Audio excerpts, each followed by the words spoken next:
everybody. Good morning, or oh, shit, I just hit my son of a bitch. Dave, edit this out. I don't function well before 11 a.m., I swear. Anyway, hi, everybody. Welcome to another fantastic and well put together episode of the Light After Trauma podcast. I'm your host, Alyssa Scolari. It is a Thursday morning when we are recording this, so bear with me. I have not had my coffee yet. Everybody knows I'm not a morning person, so just bear with me today. But I am both excited and nervous to have our guest on today. This is somebody who I have known for quite a few years at this point.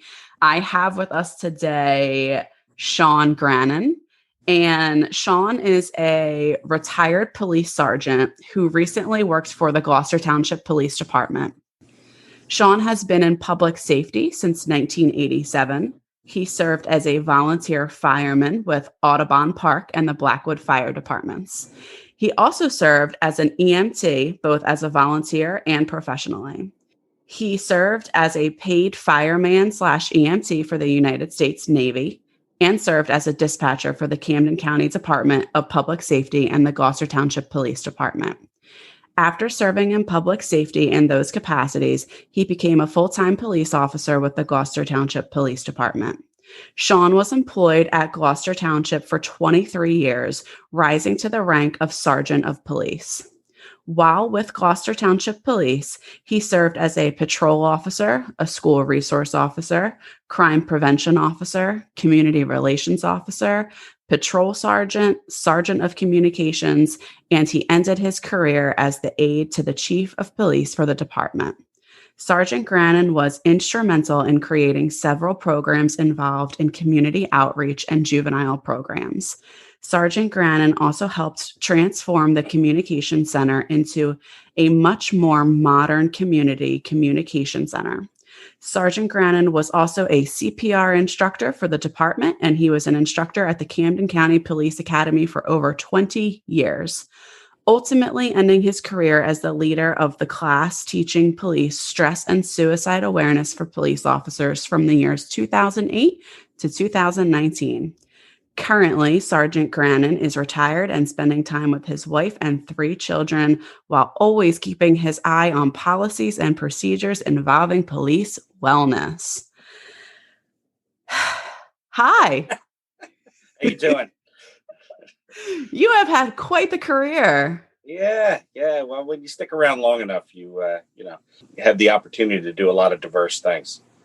Yeah, and you really have, and you've done some awesome things. So just as a little bit of context for the listeners out there, I'm so surprised that you still even want to be my friend after our first 2 interactions. I don't know if you remember. I do. I remember meeting you when you first came in for your interview. Yep.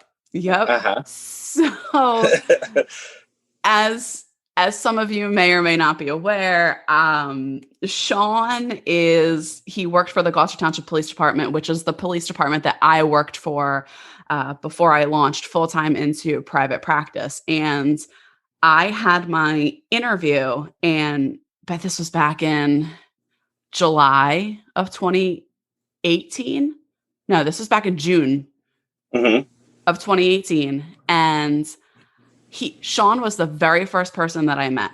So I walked into the building, and he's, this big tall guy, and he looks down and he smiles and he shakes my hand and he goes, "Hi, nice to meet you, Sergeant Grannan." And I'm like shitting my pants because I have not even interviewed yet. This was before I walked into a room full of a million other men in uniform. And that was that. So that was my first introduction with Sean. And then lo and behold, I got the job. And I started the job, and I was going around the department being introduced to everybody, and I saw Sean again, and I did not remember him. I had no recollection that I had ever met this man before. So I'm like shaking his hand. I'm like, hi, it's so nice to meet you. And he's like, yeah, we met before, but that's okay. I get that a lot. Yeah, I've been told by a lot of women I'm very forgettable. That's what he said to me. That was my first day on the job, and I died. I went home and was like, well, that was a good run. They officially hate me. So the fact that you are on here today means that I must have redeemed myself somehow. Without a doubt. Without a doubt. So is there anything else you want to add to that bio? Or I think enough's been said about me. I think I'm, And you retired when? Just to give people some context. End of October. I think it was October 24th, 2019. Yep. So it's almost been exactly 1 year, right? Because today's the 22nd. So wow. Yeah. Isn't that crazy? It is. Doesn't seem like that long. It's wild. I know it went by so fast because I remember when you were retiring, and I can't believe it's been a year already. Right. So I have so many questions that I've wanted to ask you and wanted to pick your brain about because you have done such great work in the police department. And I remember when I first started, you were the first person who reached out to me. This was after I insulted you by not remembering you. And you were like, hey, guess what? You're going to teach at the police academy next week. Yeah. I remember that. That was shitting my pants again. But you did such a great job with it, though. And you know what I loved about that when you did that was you used some real world and some really recent examples when we talked about it. And you know what, I guess we need to tell people what you were teaching on. I was teaching the police stress and suicide course at the time. And the way, am I going on too long or can I expand here? No, you're fine. Okay. So the way that we would structure the class is I would teach the nuts and bolts stuff of the class, the statistics and all of that. And, share with them some of the stressors and things like that the police would go through. I also had a clinician that would come in and she would also talk about the kind of medical aspect and just about suicide itself. And we would also have Monsignor Mania would come in and talk about a spiritual component to, how people could deal with stress and things like that. And then we would generally wrap it up with somebody from Cop to Cop, which is a police support line. And so I needed you to fill that clinical role because Dr. Baruch, who would do it with me all the time, she was unavailable for whatever reason. I can't remember. Because back in those days, they would seem to move us around quite a bit, in the class. So, they'd be like, oh, this instructor can't make it. Can I move you to this date? And, sometimes that would conflict with the other people I was teaching with. But you came in and I remember one of the ones that I think Kate Spade had just completed suicide at the time. And you used her in your presentation. You also used, was it the guy from Stone Temple Pilots? Can't remember, or Chester Bennington from Lincoln Park. Maybe Robin Williams, I think, was on that slideshow. Yes, yeah, he was. Right. Mm-hmm. Yeah, it was. Who was the guy that sang Black Hole Sun? Was that the guy? I'm trying to remember. I don't remember. I know Howard Stern always talks about it. I can't remember either. It was so long ago. Right. But yeah, I felt like that was my first test in terms of. You did fantastic though. Because, what sometimes is missing is, when we're educating these guys, like a lot of people think, well, they're cops, blah, blah, blah, but they're still kids to some degree. I Yeah. mean, some of them are 19, 20, rarely they're in their 30s. So when I can have somebody, of your generation also, try and relate to them on that level, that really works out a lot better. So you did a Yeah. fantastic Thank you. job. It was a lot of fun. It's a really Hmm. difficult topic to talk about, and I know that that's what we're going to get into today, but Hmm. it's very, very real. And one of the questions that I've wanted to ask you is, you've been in this helping profession, so to speak, like Hmm. in it since, I mean, for as long as it's been decades. And Right. what drives your desire to help people in the way that you do? I mean, EMT is hello trauma is all I Hmm. think when I think EMT. You know, I got to tell you, like, let me try and conceptualize this so it doesn't sound too lofty or whatever, more so than it is. But you get a desire, everybody wants to have purpose, right? Like, so everybody wants to, you know, uh, I think everybody wants to feel like they've accomplished something. So even from a really young age, I wanted to be a fireman or a policeman, watching the show Emergency or watching Chips. I'm really dating myself. These shows are from the 70s. You can probably catch them on MeTV or Antenna TV or something like that.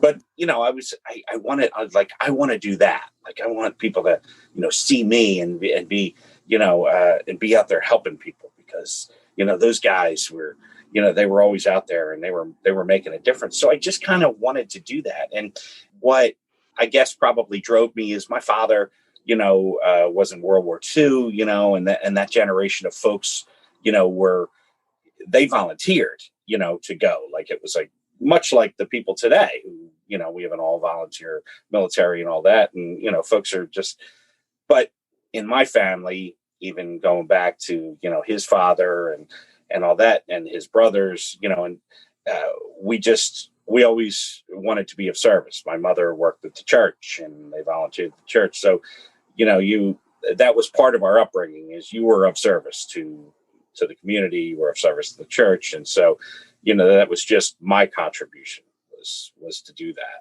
And then once you get in it, you get almost addicted to it, if I can use that word, because you get, when you help somebody, not so much, and everybody's like, oh, the lockups and all that. And that, that happens. But when you help somebody that needs your help and you realize that their life's gotten just a little bit better, at least for that moment, it's addictive and you want to do it again and again and again.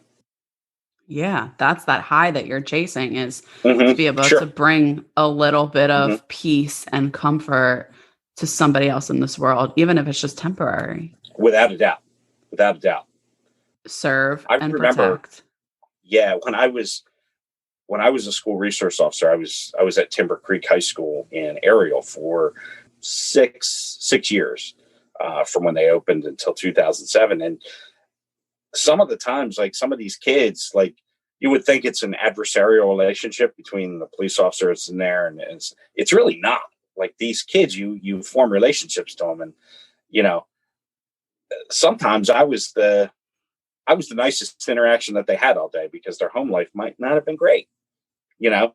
And I did actually I was teaching a class for our Citizens Police Academy one night, and one of the fathers was like, "Yeah, my daughter's at Timber Creek," and I was like, "Oh yeah, what's her name?" And told me, and I didn't really recognize the name. And he goes, "Yeah, my daughter says you're only nice to the bad kids," which to me, kind of all good kids, right? Like, they Right. just do bad stuff sometimes, but Right. like I said, it's not that way. I said, those kids just seem to relate to me and they come up and talk to me. I said, a lot of the quote unquote good kids will pass me by, you know, but for whatever reason, some kids just felt more comfortable coming up and standing with me or talking to me or, wanting to know this or that. You know what I mean? So it was just that stuff was a lot of fun. I love those interactions with the kids were great. Yeah, and they can be life changing. No matter how Hmm. small the interaction, they can be life changing for that kid. Yeah. I mean, I've seen it with my own eyes with the school resource officers and the Gloucester Township Police Department. A connection with those kids goes a long, long way. Oh, definitely. Now, at what point in your career did you start to become more focused on PTSD and like, more aware of PTSD, suicide? Okay. Well, that's easy. And I can tell you because they did a train the trainer course. So if you go back in the history of the state a little bit, Corzine becomes governor, and he was being lobbied by some of the advocates for police stress and officer wellness, like Cherie Castellano, who started New Jersey Cop to Cop. And, we'll expand on that in a little bit. And they eventually got funding for Cop to Cop, and they got funding for training for police officers in service training and in the police academy. So all recruits were going to get a course in suicide prevention and stress. And so they sent a handful of us to a trainer course up in Trent. So I went with some other folks, and we were sitting there, and there was a great trooper who had left being a New Jersey State Trooper and become a PhD, and he was teaching on suicide and things like that. And the one statistic that struck me and that really hooked me in was that police were 3 times more likely to take their own life than they were to die in performance of their duty. So that was just that one statistic. And when I would say it in classes, I don't know that people understood it as much as it struck me, but 3 times more likely, just that stat drove me crazy. Yeah. And I was like, well, I got to get involved in this, so luckily there was an opening at the police academy to teach it. And that was how I got involved in it. And then I met great people who were doing great work. I met Roy Diaz from Cop to Cop, who was a retired lieutenant from Essex County Prosecutor's Office. And I met Marcia Baruch, who was a psychologist, and she had worked with the NYPD. And, I met Bill Walsh, who has done a lot of practical work and a master's degree from the Voorhees Police Department, who, he teaches on it, and he was teaching at the IACP, and you just kind of get rolling with this, and you realize that, it's a big problem. It's a dirty little secret in police work. Nobody wants to talk about it. And before, when someone would complete suicide from, the police department, they would get erased from the rolls. Nobody would talk about it, and they could have had 25 years of honorable service, and then it just got too much, and they took their own life, and everybody would just ignore the fact that they existed. Really? And that just can't. Almost yeah, like that just, it negates all the work that they did. Right. And what I used to tell people in the classes were, who are you hurting when you do that? You're hurting their best friend who was on the job, who might be your friend. You're hurting their family, who now can't really celebrate their service because they committed this sin of suicide. And it's just, it shouldn't be that way. Yeah. Like life's hard, and when you're a police officer, I know this can sound oddly self-serving, especially in these times, but it's harder when you're a police officer because you're dealing with your own junk and your mortgage and your taxes and your, relationships or whatever. And then you're dealing with somebody else's too, everybody else's, what I mean? So it's difficult. And sometimes for folks, it gets to be too much. Absolutely. And I know that I definitely touched on this. I'm not sure if you had listened to the episode on defunding the police versus backing the blue. Right. Where I did speak about that, where it's, police officers have so much on their plate and they are traumatized on top of it's trauma on top of trauma on top of trauma, and not a whole lot of support. I mean, there is Cop to Cop, which is the support line, but it's not enough. Right. And what's even more of a disservice is that they give up their time for their families, Mm-hmm. and then things start to go awry with their families, and then they start to have a disconnect in their relationship with their kids, and then they're on the job and they're doing things that can potentially be traumatic for them, and then as a result there's a lack of support. They end up taking their own lives, and we don't talk about it Mm-hmm. because of what? The shame. Is that what it is in the law enforcement world? Is it seen as like an act of weakness? Yeah, no, it really is, because you're supposed to be this alpha, and you're supposed to be in control of everything. And that's, a lot of police work is control, and Yeah. so when, someone completes suicide, it's just, oh, well, they lost control. Like they were no longer in control of everything. And that is it. It's the police culture is the one thing that we need to overcome in order to get this message out there that people need to take care of themselves. And one of the things that, I would harp on in class is, you need to do therapy once, twice a year, at least, when you're a police officer, because At least. I think back to I don't know if you ever saw that movie with George Clooney, where he would do it was about him. He was a public speaker, or a motivational speaker, I guess, and he would bring out a backpack and talk about all the things you load in the backpack. But it's true. You carry this bag of all of this trauma and stuff like that, and every now and then you got to unload the bag, Yeah. because it gets to be too much. So guys and girls that are in police work, they need to do therapy. And we were lucky at my department. We had an EDP program. We had you and we had Michelle, who we could sometimes talk to and stuff like that if we had to. And we had Father Mike, of course. But we had outlets that we could do. And I know guys that would never have done it, but then went to EDP, or went to therapy of some sort, and we're glad that they did. And Because EDP, just to be clear, is EDP is the therapy that EAP, is I'm sorry. offered. EAP. Yeah, I'm sorry. Okay. Yeah, EAP was the Employee Assistance Program. Okay. And that's the therapy that's offered through the employment. Yeah. Mm-hmm. Yeah.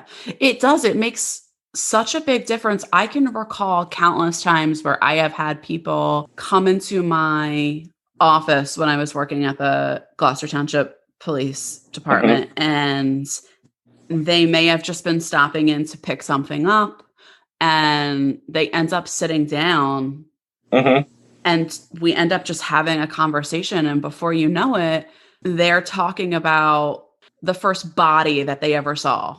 They're talking about the first dead child that they ever saw. Right. And what it did to them to have to see a dead child, all while knowing that their wife is pregnant at home, or whatever the circumstance may be. And it's like, man, not that it's okay, but it's so understandable why cops end up taking their own lives, because it's too much. It's just too much. Yeah. And unfortunately, you look at the culture now, and it was, I love podcasts, because, you can listen to them on the radio, and over the course of, I don't know, a couple of days while you're in and out of your car, you can listen to a podcast and get the whole thing. So I was listening to Joe Rogan. He does a podcast, and he had a comedian named Colin Quinn, who used to be on Saturday Night Live, and he was on some other things. And they were talking about, and he said, could you even make a buddy cop picture? They were talking about 48 Hours, with Eddie Murphy. And they said, could you even make that now? Because he's like, because everybody hates the police now, and isn't that such a shame, that you can't even do that sort of thing, because I guess it's social media and everybody having a camera now and stuff like that now it's just become a situation where the heroes, and those guys and girls that are out there they are heroes in their own right, what they're doing every day. Now they have to put up with the fact that certain segments of the community and the media are turning against them and making the job that was hard before even that much harder. Yes. I even just remember going out to lunch with you and a couple of other people after maybe doing a presentation or what have you. And just the stories that I would hear you all tell me about how, like, you won't even drive up to a Starbucks and get a coffee unless you really know them personally, because you have a fear of, what are they going to put in my drink? What are they going to write on my cup? And it's just like, okay, here's more trauma. So now your defenses are going up even higher because you feel like the whole world is turning against you. Did you experience a lot of that on the job? It was funny. Like, I would tell people, and I kind of, chuckle about it now, but I would tell people, like, you don't understand what it's like to try and eat a meal at work. You know what I mean? Like, and it got to the point where toward the end of my career, more often than not, I would bring my lunch from home and eat it either at my desk or at, in the one conference room, just because going out to a restaurant, with a bunch of us it was almost like you're on display. Like you felt you were at the zoo. You know what I mean? Like, and all the people are at the bars staring, at what you're going to, it's like, we're just eating, folks. Right. We're just humans. Yep. And, we've had situations where people have gotten up and moved away from where we were. Either they didn't want us to hear their conversations, or they, for whatever reason, it wears on people is what I guess I'm trying to say. So when people are like, all the police are bad, or all of this, and I don't understand why they act the way they do and all of that, you got to understand there's more to just putting on the uniform and going out and writing tickets. The job is so much more than that. And police officers are asked to be so much more than they used to be. And I've told people this, and if I'm rambling on, Alyssa, please stop me. But, you have people that, or whenever you have an interesting, dilemma in society, who are they going to shift that responsibility to? It's always going to be the police, because they're the only ones that work 24 hours a day, 7 days a week. Because you think about it, like, we were pretty unique in having a social worker like yourself or Michelle or, on staff. But even so, like, if we were going to bring you in at night for whatever reason, we would schedule that with you and stuff like that. Like, you weren't, quote unquote, on call 24/7 to come in. Right. You know what I'm saying? So right. Like, when they start to, well, we need to defund the police and we need to have more social workers and all that. It's funny. I can just see, they'll have one social worker for all of Camden County, and you'll have to compete with everybody in Camden County to get that person to show up at night. You know what I mean? Yeah. Like, it's just So if they want to address these situations, they've got to really take a long, hard look at staffing and at training, and it's going to cost more money, because things cost money. Things cost money, right? That's what it is. It's not about defunding. It's actually about placing more money into police officers so that they can provide they can protect and serve, because they are getting the support that they need, because they put their lives on the line every day, and they have so much trauma, and they contemplate taking their own lives, and they battle addiction, and it's about, we need more money. Right. It's not like they go, it's not like they go to the police academy and they take that human gene out of them and turn them into some, right. They're not robots. Some sort of robot. Like, I mean, they still have, an emotional component, and, it wears on you. You can't unsee what you see. Yeah. You can never unsay it. Right. Right. And it's always there at the ready to come out, especially Mm-hmm. when you've been traumatized and you haven't had the chance to process it. Yeah, like we had a situation a few years back where they came up to I think it was a 1-year-old or a 1.5-year-old who was unconscious on the lawn. He wasn't breathing and on all that. And one of the things I remember talking to one of the guys that was there, it was a good friend of mine who had worked for me, and he said, that baby had the same pajamas that my son has. So I mean, you think about even a little thing like that, right? Yep. Like had the same pajamas that my son wears. So and whenever he sees his son in those pajamas, he's going to be thinking of that, Flashbacks. Yep. Sure. And it's those little things that, like I said, you carry around with you that, are always there. That you don't have any place to really put it because you're expected to be the strong, logical, clear-minded individual at all times. And then what happens because I know that there have been people that have been lost to suicide in the department, specifically in the Gloucester Township Police Department. So then absolutely. How is everybody else supposed to? I mean, that's traumatizing in itself. So how is everybody else supposed to pick up and continue to protect and serve round the clock when their brother just completed suicide, their sister just completed suicide? Yeah, it's really a difficult situation, especially, in a situation like that. Like and other departments in the county have had that as well. And it's that ripple effect, right? Like you can't drop a stone in the water without it affecting everything else that's on the water, right? So it's just like it happens. There's that whole undercurrent of he was best friends with this guy, or he worked, on a platoon with this girl, and things like that. And everybody gets affected by it in one way or another, whether you knew the person or not. Maybe you really knew his best friend, and you got to try and help that person through. Yeah. It becomes, your own little community in the department there, and those things have a community effect. Absolutely.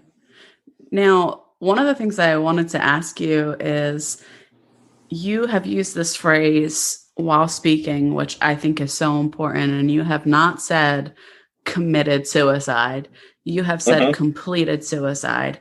Can you please talk a little bit about your choice of language? Because I think that it's very important for people to understand. Well, I had a psychologist a few years ago that I was talking to, and she corrected me on it. So I would say committed suicide, and she's like, "No, we say completed suicide now." And I'm like, "Why?" And they're like, "Because you didn't commit to the action. What you did was you actually fulfilled the action, and you did that." And that was the way it was explained to me, was that you completed suicide is that you actually went through with it and you actually did that. And when you say commit, it takes on a different connotation.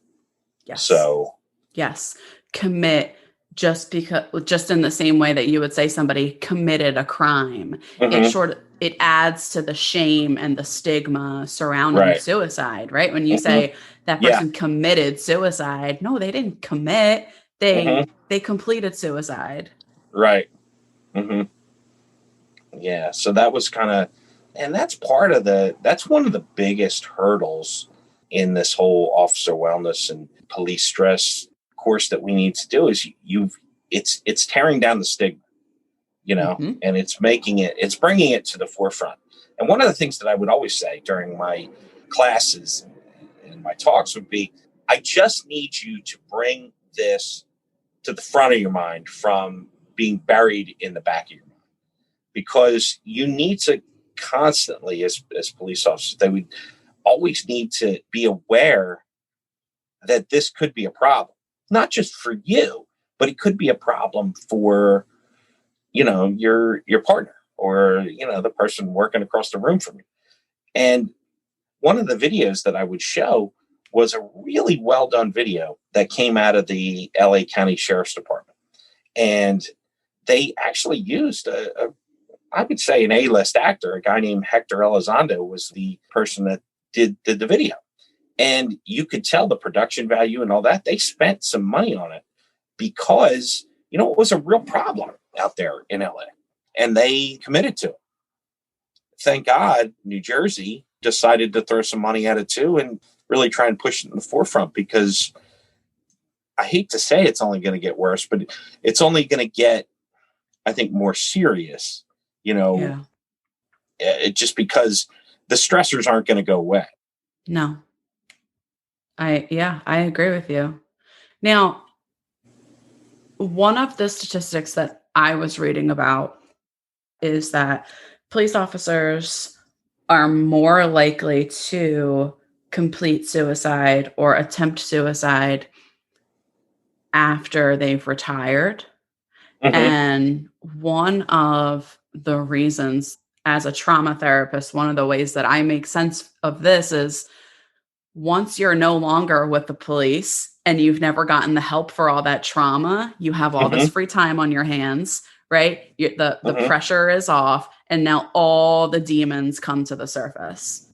Yeah, that's a real issue. I mean, and they used to say idle hands, right? Like, so if you're not, if you're not occupying your mind, you think about a police officer. So for 25 years, 20 years, whatever, this police officer his mind has been busy, or her mind, rather, their mind has been busy 24/7. Even when you say you don't take the job home, that's wholly untrue. Right. Who you're trying to fool. Yeah. And so when you're no longer working, you need to, how shall I say, you need to occupy your mind with other things. Hopefully you've been getting some therapy prior to that. But if you haven't, you need to talk through this stuff with someone, because, you got to unpack that stuff. And I know unpack is kind of a, I guess it's trendy these days, but it's true, because it's almost like having, that garage that you just keep throwing stuff in, and eventually, it's got to get cleaned out somehow. Yep. Right?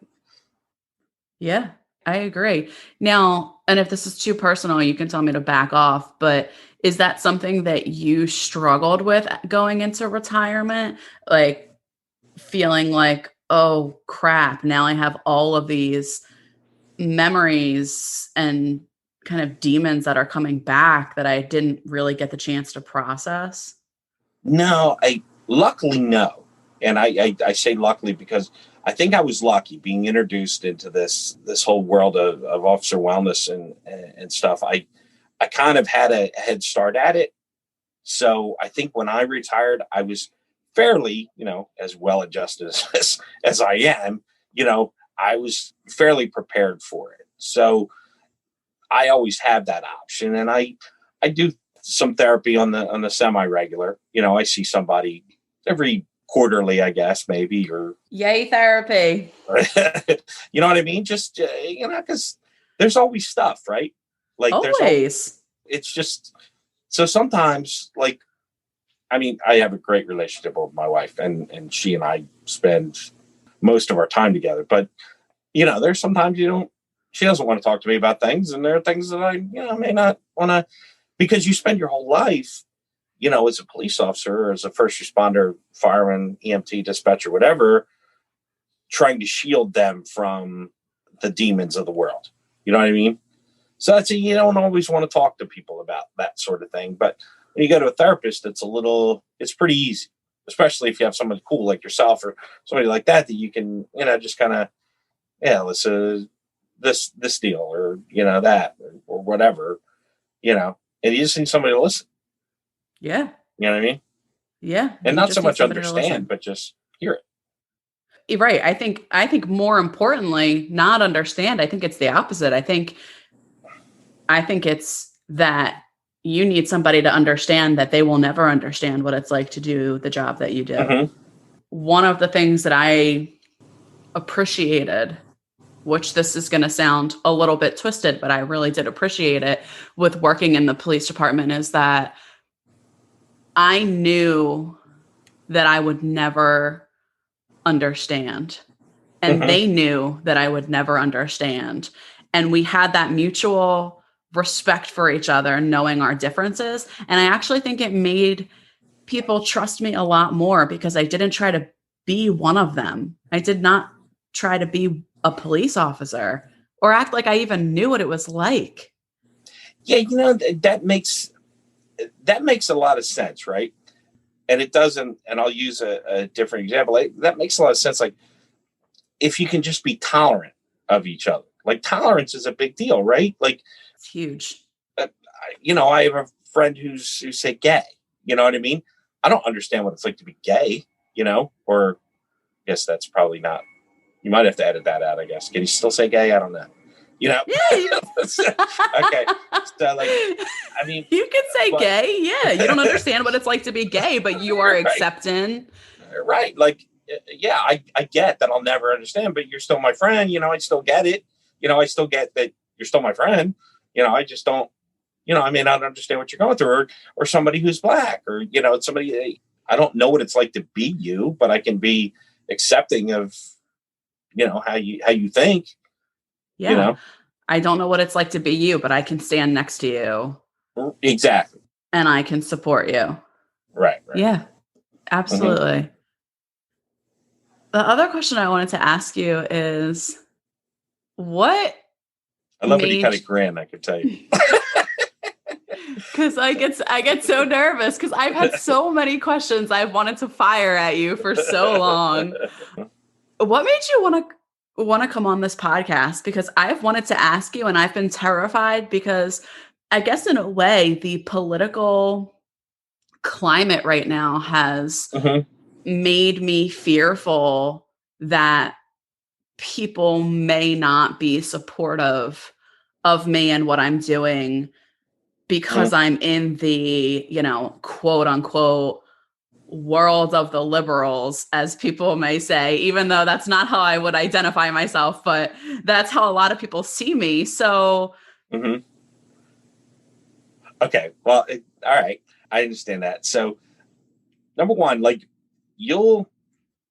just to give you a little background on me, at work, by some of the people that and I know, I would get characterized as this far right-wing nut. Yet at home, by some of the folks in my home, i.e. my wife, my son, I would get classified as a liberal. So, I would have that dichotomy. But it's like, all about context. Right. Like, I listen to everybody. And if you can articulate your points and can, I'm like, okay, well, I understand what you mean. And I'm not some all-knowing being or anything like that. I'm not trying to even imply that, but I can understand people's points, and there is a middle ground, everywhere, contrary to what, we see in the news, and there's a middle ground, and that's where problems get solved, is in the middle ground. Yeah. So what made me want to come on is because I'll listen to stuff on the radio, or I'll listen to stuff on television, and I'm like, but you're missing the point, folks. Like, it's not that police officers are bad, and it's not that police officers are wholly good or anything like that. There's roughly between 800,000 and 1 million police officers in the United States. Okay? Are you telling me that you can take 800,000 of any group, 800,000 people, and there is not one bad actor in those 800,000 people? Like, of any people, doctors, therapists, priests, lawyers, whatever. Like, you can't have that many, it's like pieces of wood. You take 800,000 pieces of wood, some of them are going to be rotten. It's just the way it is. So It's like, it would drive me crazy. How does this happen? And then you would hear things like, oh, well, you need to have better screening. I've sat in those interviews. Everybody tells you everything that you want to hear. I'm sorry, but do you mind working overnights, all the nights for the next 3 years? I love it. I can't wait. Yeah. Do you mind working every holiday? No problem. Doesn't mind. I don't like spending time with my family anyway, blah, blah, blah. Until like the third month on the job, oh, this sucks. Yeah. And, it's kind of So getting back to the question, what made me want to come on is somebody's got to be speaking for them. Somebody's got to be speaking for these guys and girls that are just going out and working on the job and doing it, amid COVID and doing it amid media and political backlash, and say, hey, listen, you're not seeing the whole picture. And you have we have political candidates right now who are out there and they're all lobbying for vets, right? And one of them just says the police doing it wrong and everybody, and the other one's telling you the police are wrong. They should be shooting people in the leg. Guys, you're missing the point. Right. It's not like that. And it's a shame because everybody will tell you, to a man, to a woman, that some of the events of this past summer, of course, they were horrible, but yeah, by the same token, that doesn't make every police interaction bad. There are millions of police interactions every day, that go without any problems. And so many good ones. Yeah, so like many all good the ones. time, Yeah. And so what made me want to come on was I just wanted to, give voice to the fact that guys and girls, they need to take care of themselves when they're on the job, number one. But also that this job has so many more layers than what is portrayed on television. Mm-hmm. And unfortunately, the people in the media and the people in politics, a lot of times just aren't getting it. Like, it's so polarized. Yeah. And there is a middle ground. Like, everybody needs to have a seat at the table. You used to know how, like at the police department, when I was there, you knew how we would round table stuff. Like, and everybody would bring ad nauseum sometimes, right? Like, you'd be in these meetings and you're like, oh my God, one more opinion. But it would get hammered out. It wasn't like things were done by fiat. It was a lot of people. No, it gets hammered out. Yes. And I have firsthand experience with that. I mean, everybody sits down and everybody has their own opinions and comes from different backgrounds and different perspectives. And it gets hammered out. Yeah, there's a middle ground. And that's what we need to be looking at, is not the polarization. It's this like middle ground. Right. So that's why, because, and, you and I have had private interactions where it's just been you and I talking, and I could tell, you're reasonable. And when I saw your podcast and I've listened to some of them and I saw what you were doing, the life after trauma, like, it's so necessary, because I hate to sound cliche, but there is life after trauma, right? You can get through to the other side, and being a police officer, being a fireman, being a dispatcher, whatever, your life is one big trauma. Yes, you are subjecting yourself to decades of trauma. Right. Yep. So there are ways to get out the other side, and hopefully, through you and I talking and people listening, maybe they'll be like, oh, maybe, what is that EAP he was just talking about? Maybe I'll check that out. Check it out, right? Or cop to cop. Maybe I will go to therapy, We talk to this psychologist or whatever. Everybody thinks it's laying on the couch, looking at Sigmund Freud, or whatever. Yeah, no, it's not like that at all. Especially not in my office. You walk into my office and I make you work. Right. But like half the time it's people talking like you and I, Yeah. Like you walk into your therapist and it's like, hey, Alyssa, what's up?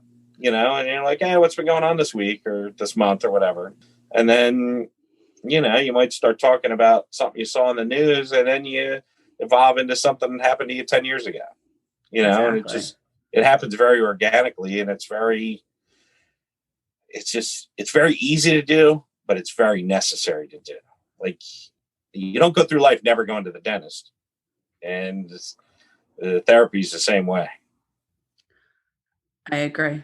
And I think that you did a really great job of helping to erase some of the stigma that surrounded like the topics of therapy and suicide. Suicide is that one subject that nobody likes to talk about. Brush it under the carpet.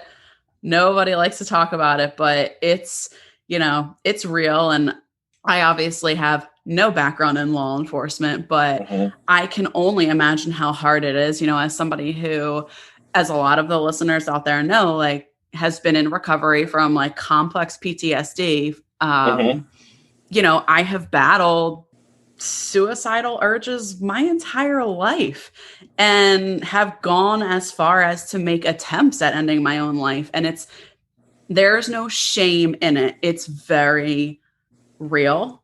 And the thing that I think everybody needs to know, especially to the law enforcement out there, is that you can get help. Help is available. Not everybody is going to tell you that you're a horrible person for being in the field that you're in. And I just, if I can put, a bit of a point on it.